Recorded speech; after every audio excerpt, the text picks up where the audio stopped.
นไปเขื่อนแตกเพพัง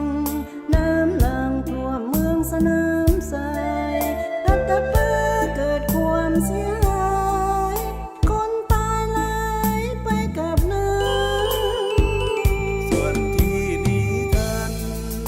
พากันขึ้นบนหลังคาเสียงห้องให้หาสุดเวทนาเหลือล้ำทนหิวจนสั่นขาดอาหารขาดน้ำคนใจบุญหนุนค้ำช่วยเหลือผู้ประสบภัยยัดส่งเข้าป่าน้ำกินเสื้อผ้านุ่งถือสู่เมืองสนามไทรอัตตปือนั้นคือสายทานน้ำใจหวังซ่อนในโลกแบ่งเบาความโศกด้วยความห่วงใยสายทานน้ำใจ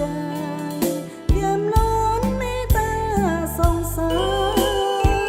น้ำเหงื่อแห้งไปผู้เสียหายยังถูกระทมล้างเศษดินต้มที่ถมเครื่องของในบ้านคนที่ขาดหายล้มตายไปจากเฮือนซ้ายขอให้ดวงวิญญา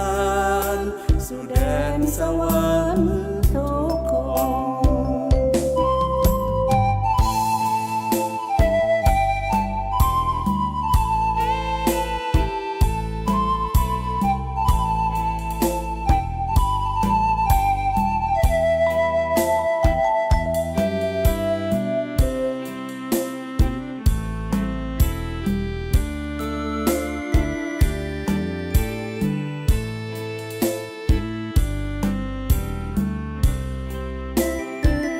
จัดส่งเข้าป่าน้ำกินเสื้อผ้านุ่งถือสู่เมืองสนามไทรอัตตปือนั้นคือสายทานน้ำใจ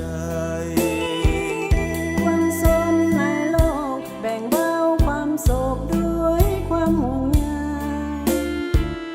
สายทานน้ำใจเยี่ยมล้นเมตตาสงสารน้ำเหงื่อแห้งไปผู้เสียหายยังถูกระทมล้างเศษดินต้มที่ถมเครื่องของในบ้านคนที่ขาดหายล้มตายไปจากเฮือนซ้ำขอให้ดวงวิญ